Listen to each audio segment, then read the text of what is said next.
Good morning, it's Chris with City Girl Homestead. How are you this morning? So, today I'm going to bring you along on a canning excursion, and then I will be canning like crazy tomorrow because we have a store called Horrocks here in Lansing, and their special this week was strawberries. 50 cents a pound. So needless to say, I will be prepping and canning a lot of strawberries tomorrow. But today, I'm down to 2 quarts of my pinto beans. And if you guys know, I really like making that into my refried beans. I know I don't fry them afterwards, but I still think they're my refried beans. So, I'm going to bring you down here. Now, this is how I store my beans when I get them. They've all been cleaned up, dried, everything else, and I store them in so all the air is out of them. There's no air in them. And you can store them indefinitely like that. I didn't know how many I need. Tom brought up 7 bags. I'm like, I'm not going to need 7 bags. I'm only doing 7 quarts. Alright, so now for a quart, what you want is 1 cup. A scant cup. You don't want one that's all the way filled to the rim. You want 1 cup of beans for each quart.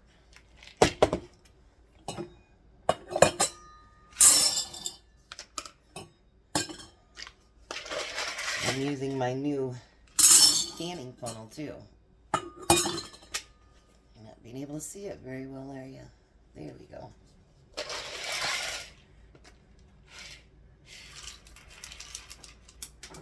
I used to make these in a pint, but honestly, I'd go through them, you know, I'd open up 2 pints, and I'm like, I might as well just do these in quarts. And whatever beans I have left, I'll seal back up.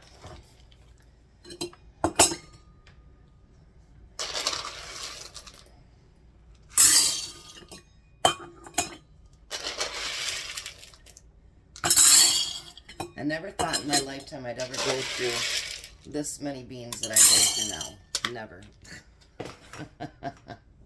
Not in a million years. Now, I don't like a lot of salt in mine because I never know what I'm going to use them for. So I only use a 1/2 teaspoon.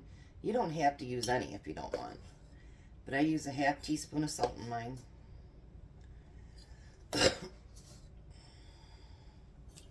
Woke up to it snowing again this morning. Ugh.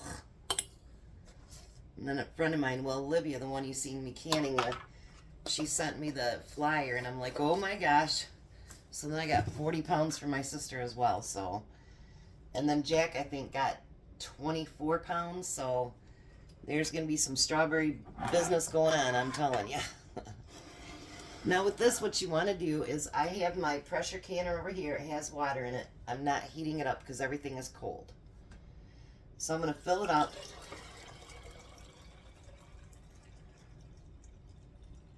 To just below, and I mean just below the 1 inch. Because I like to have some room there for my beans to expand. If other people want to do it differently, that's fine. They do themselves. Alright. Then you're going to take water and clean off that rim. I know that's all you've done is water, but you always want to make sure, because you're also checking for cracks and chips and everything else on your rims at the same time. And you put your lid on there, and you put this on fingertip tight, not any tighter than that. Let's do another one here.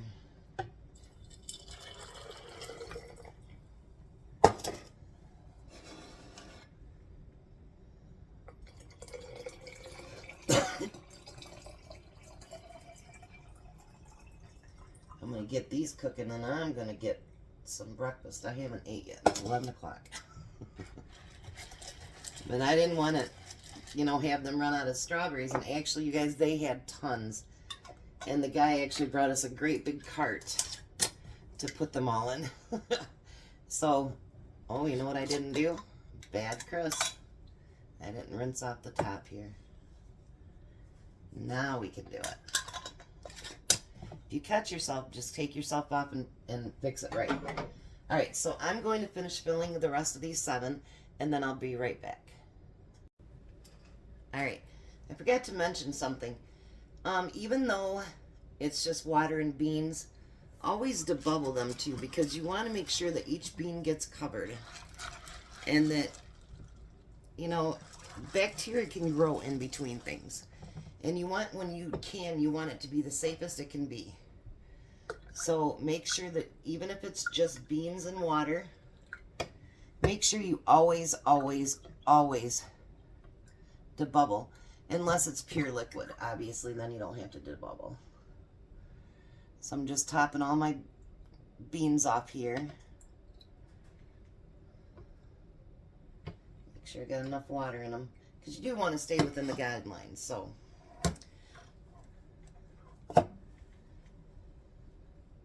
alright, so I'm going to rinse off all these lids.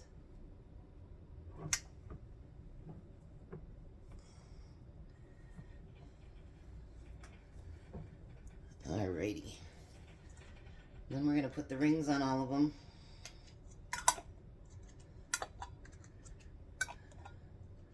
I didn't mention before, I am using the 4-jar lids. I don't use anything other than them now. I've not had one seal fail. And, you know, if you're a canner, you know how much that means. You don't like the failure, because A, you got to either eat it that day or the next couple days. And it's less that's going on your pantry shelf, you know, and I don't like that. I learned that, you know, it's not easy to can all the time. It's fun, don't get me wrong, but, you know, you don't want to put more work into it than you need to. Alright, so let me bring you over here now. Bring you up just a little bit. So now I have my little 12 quart here. I love this thing. It's my favorite. I do have the bigger one. Someday maybe they'll grow up into those real expensive ones. Until they do, we're going to seal that top. We're going to zoom up our stove top here. And when it starts to steam, it'll come out this vent hole right here. Make sure that's always clear. Look through it. Make sure you can see daylight through it. Once it starts to steam, you want to let it steam for 10 minutes. Then once that does it, you can put the jiggler on. But for those of you that have never canned before, so those of you that have, you can, you know, go forward. The ones that you haven't and you're trying to learn, you know, I'll bring you back and show you what the next step is.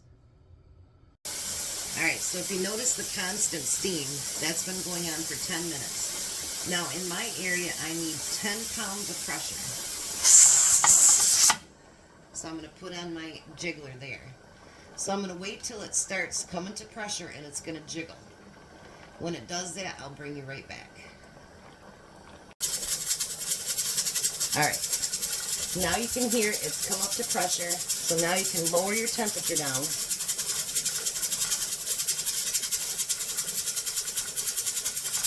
Mine's usually between low and medium when it gets down.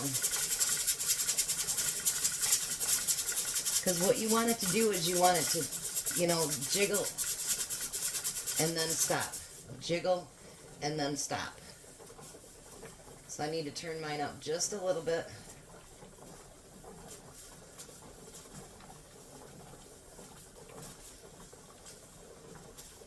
She's starting to, you can see it where she's sizzling underneath, getting ready to do it again. This is when you have a jiggler that you want to learn your canner.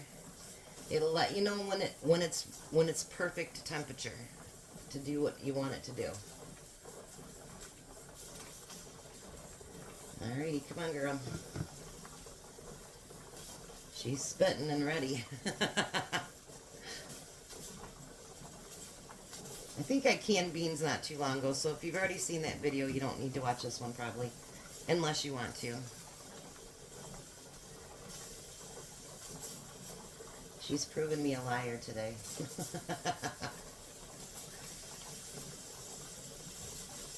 Here she goes.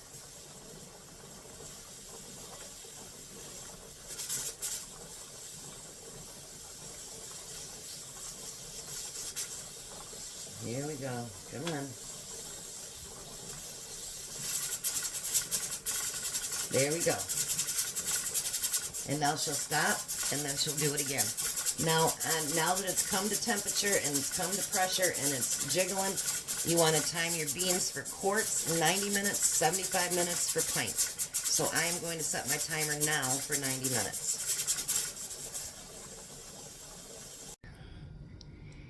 Alrighty, there's my pinto beans. See them still cooking in the jar? See how it's still bubbling? Isn't that nice? They say if you see them still boiling in the jar after you take them out, that means it's gonna seal. I don't know how true that is. They've been sitting, I think they've already sealed already. I was talking to my friend Renee and time got away with me.